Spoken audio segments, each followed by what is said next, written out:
Capítulo 13. Ampliando o círculo da compaixão. Somente em um espaço aberto e sem julgamento podemos reconhecer o que estamos sentindo. Somente no espaço aberto, onde não estamos tão ocupados com nossa própria versão da realidade, podemos ver, ouvir e sentir os outros como realmente são, o que torna possível estar e comunicar-se adequadamente com eles. Quando falamos em compaixão, normalmente estamos nos referindo a lidar com os menos afortunados. Já que temos melhores oportunidades, instrução e saúde, devemos ser compassivos com os infelizes que não têm nada disso. Entretanto, ao trabalhar com os ensinamentos que nos dizem como despertar a compaixão e tentar ajudar os outros, podemos nos dar conta de que os atos compassivos envolvem um trabalho voltado para nós mesmos, tanto quanto para os demais. A ação compassiva é uma prática e uma das mais avançadas. Não há nada mais complexo do que relacionar-se com os outros. Não há nada mais complexo do que estabelecer uma comunicação, a comunicação compassiva. Relacionar-se com os outros de forma compassiva é um desafio. Comunicar-se realmente, falar ao coração, dar apoio a alguém, nossos filhos, companheiros, pais, clientes, pacientes ou uma mulher desabrigada que vive nas ruas, significa não se fechar para essa pessoa, e isso implica, acima de tudo, não se fechar para si mesmo. Significa sentir o que se está sentindo sem rejeitar. Significa aceitar cada um de nossos aspectos, mesmo aqueles de que não gostamos. Fazer isso exige a abertura que no budismo é algumas vezes chamada de vazio. Não se fixar ou apegar a nada. Somente em um espaço aberto e sem julgamento podemos reconhecer o que estamos sentindo. Somente no espaço aberto, onde não estamos tão ocupados com nossa própria versão da realidade, podemos ver, ouvir e sentir os outros como realmente são, o que torna possível estar e comunicar-se adequadamente com eles. Recentemente, estava conversando com um homem já velho que vive nas ruas há 4 anos. Ninguém jamais olha para ele, ninguém jamais fala com ele. Talvez alguém lhe dê os trocados, mas nunca o olham no rosto e perguntam como vai. A sensação de não existir para os outros e o sentimento de solidão e isolamento são intensos. Ele me fez lembrar que a essência da fala e da ação compassivas é estar ali, dando apoio aos outros, sem recuar com medo, horror ou raiva. Ser compassivo é uma tarefa extremamente difícil. Todos nós estamos envolvidos em relacionamentos, em nossa vida cotidiana, mas principalmente quando somos do tipo que deseja ajudar os outros, pessoas com câncer, com AIDS, mulheres ou crianças espancadas, animais maltratados, qualquer um que esteja sofrendo, o que logo percebemos é que a pessoa que decidimos ajudar pode desencadear os nossos problemas mal resolvidos. Mesmo querendo ajudar, e talvez realmente ajudando por alguns dias, 1 mês ou 2, mais cedo ou mais tarde alguém entra por aquela porta e pisa em todos os nossos calos. Nós nos descobrimos odiando ou temendo essa pessoa, ou achando que simplesmente não somos capazes de lidar com ela. Isso sempre acontece quando somos sinceros em nossa vontade de ajudar os outros. Cedo ou tarde, todas as nossas questões mal resolvidas virão à tona e nos confrontaremos conosco mesmos. Roshi Bernard Glassman é um mestre zen que dirige um projeto voltado para os desabrigados de Yonkers, Nova York. Quando ouvi falar pela última vez, ele disse algo que me impressionou. Disse que, na verdade, não realizava esse trabalho para ajudar os outros, e sim porque sentia que penetrar em áreas da sociedade que ele rejeitava era o mesmo que lidar com os aspectos que rejeitava em si mesmo. Embora esse seja um conceito budista comum, é difícil vivê-lo. É difícil até mesmo aceitar que o que rejeitamos fora de nós é o mesmo que desaprovamos em nós mesmos. E o que desaprovamos em nós mesmos, rejeitaremos lá fora. Mas em poucas palavras, é assim que a coisa funciona. Se achamos que somos um caso perdido e desistimos de nós mesmos, acharemos que os outros também o são e faremos o mesmo com eles.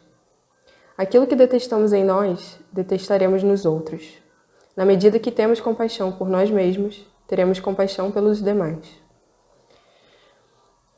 Ter compaixão começa e termina por todos os aspectos indesejáveis que existem em nós.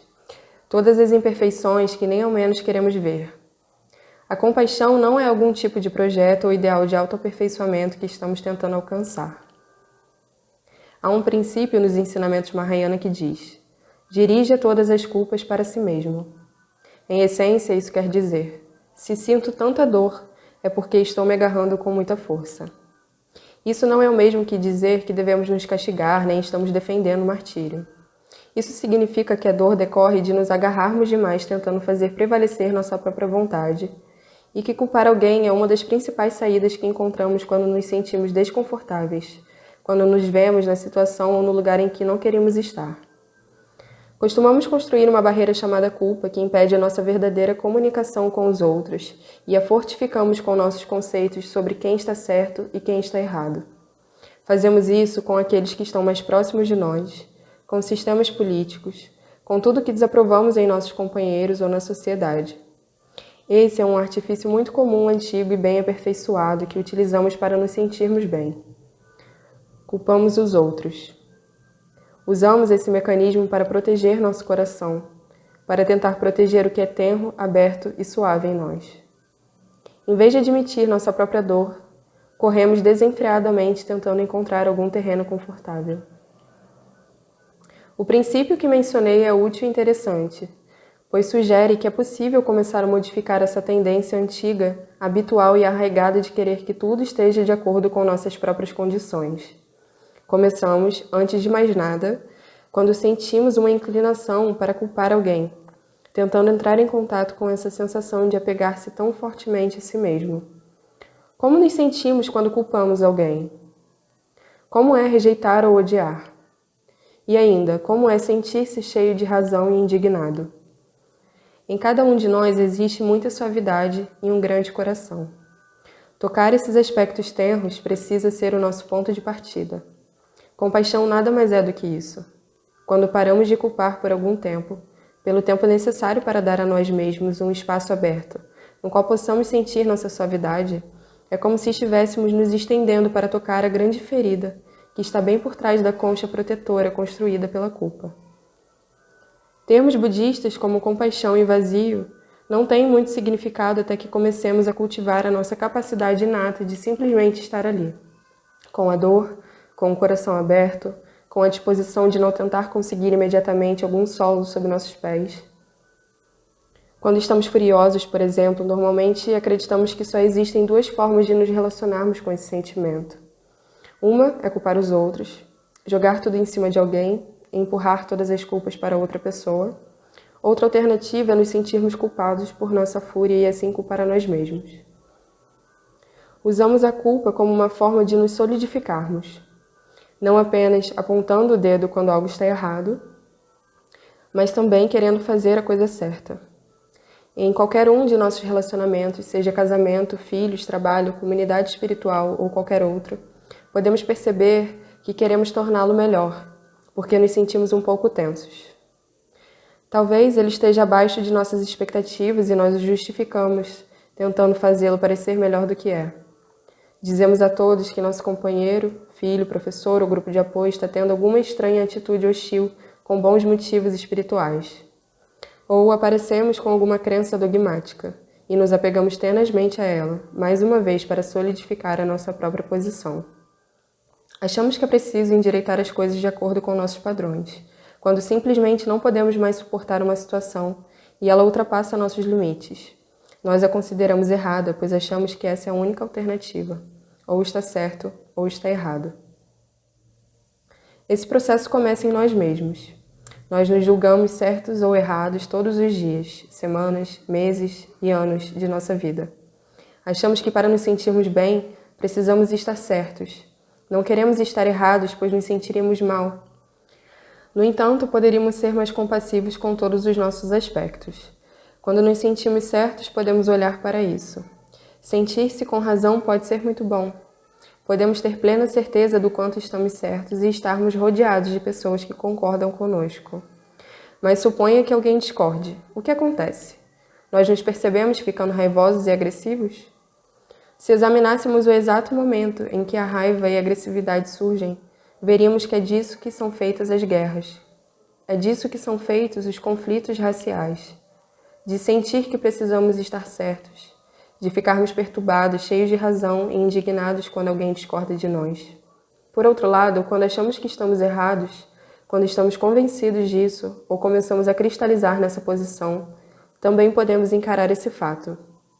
Toda essa história de certo e errado nos fecha e torna nosso mundo menor. Desejar que as situações e os relacionamentos sejam sólidos, permanentes e palpáveis obscurece a essência da questão. Ou seja, o fato de que as coisas fundamentalmente não têm uma base firme. Em vez de considerar que os outros estão certos ou errados, ou reprimir esses conceitos em nós mesmos, podemos encontrar um caminho do meio. Um poderoso caminho do meio. Encontrá-lo é como ficar sobre o fio da navalha, sem cair nem para a esquerda e nem para a direita. O caminho do meio implica não nos apegarmos à nossa própria versão com tanta firmeza. Envolve manter o nosso coração e mente abertos o tempo suficiente para perceber que, quando consideramos algo errado, fazemos isso para obter algum tipo de apoio ou segurança. Da mesma forma, quando julgamos o que está certo, estamos ainda tentando obter algum tipo de apoio ou segurança. Nosso coração e mente não poderiam ser abertos o bastante para simplesmente pairar nesse espaço onde não temos certeza absoluta de quem está certo ou errado? Quando entramos em uma sala com alguém, conseguiríamos não ter uma pauta, não saber o que dizer, não julgar essa pessoa? Poderíamos ver, ouvir e sentir os outros como realmente são? Essa é uma prática poderosa, pois nos levará a perceber como estamos sempre correndo, tentando nos sentir seguros novamente, tentando enquadrar a nós mesmos e aos outros dentro dos conceitos de certo e errado. A verdadeira comunicação, entretanto, só pode acontecer nesse espaço aberto. É mais corajoso e realista não fechar o coração para o que quer que seja, para nós mesmos, nosso parceiro, chefe, filhos, as pessoas avarentas que encontramos, a situação política, nem transformar os outros em inimigos. Quando começamos a viver dessa forma, descobrimos que não podemos mais classificar algo como completamente certo ou completamente errado, pois as coisas são muito escorregadias e divertidas que isso. Tudo é ambíguo, tudo está sempre mudando e se modificando, e existem tantas opiniões sobre uma determinada situação quanto o número de pessoas envolvidas. Tentar encontrar o certo e o errado absolutos é enganar a si mesmo para sentir-se seguro e confortável. Isso nos leva a uma questão maior, subjacente em todos nós. Como mudar essa situação? O que fazer para reduzir em vez de aumentar a agressividade no mundo? Trazendo isso para um nível mais pessoal, como posso aprender a me comunicar com alguém que esteja ferindo a mim ou a muitas pessoas? Como falar com alguém de forma que alguma mudança realmente ocorra? Como me comunicar para que o espaço se amplie e ambos possamos entrar em contato com algum aspecto da inteligência fundamental que todos compartilhamos? Em um encontro potencialmente violento, como devo me expressar para que nenhum de nós se torne cada vez mais furioso e agressivo? Como falar ao coração para que o impasse seja ventilado? Como me comunicar de modo que uma situação aparentemente congelada, insolúvel e eternamente agressiva comece a se abrandar e algum tipo de troca compassiva comece a ocorrer? Bem, isso começa com estarmos dispostos a sentir o que estamos sentindo. Isso começa com estarmos dispostos a ter um relacionamento compassivo com os aspectos de nós mesmos que julgamos não serem dignos de existir no planeta. Algo começa a mudar quando nos dispomos, por meio da meditação, a estar atentos não apenas ao que é agradável, mas também à dor. Quando ao menos aspiramos a continuar despertos e abertos diante do que sentimos, a cada momento, percebendo e reconhecendo nossos sentimentos da melhor forma possível.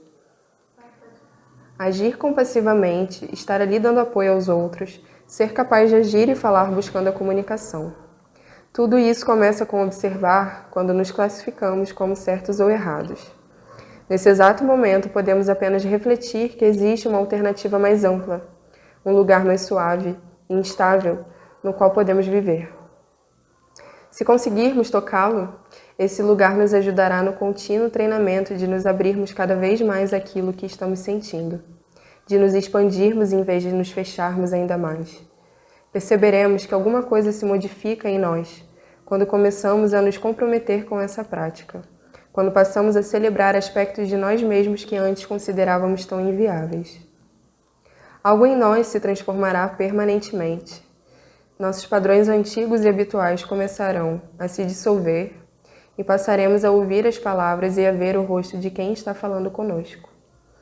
Se começarmos a entrar em contato com o que quer que estejamos sentindo, com uma certa bondade, nossa concha protetora se dissolverá e descobriremos que mais aspectos de nossa vida são viáveis.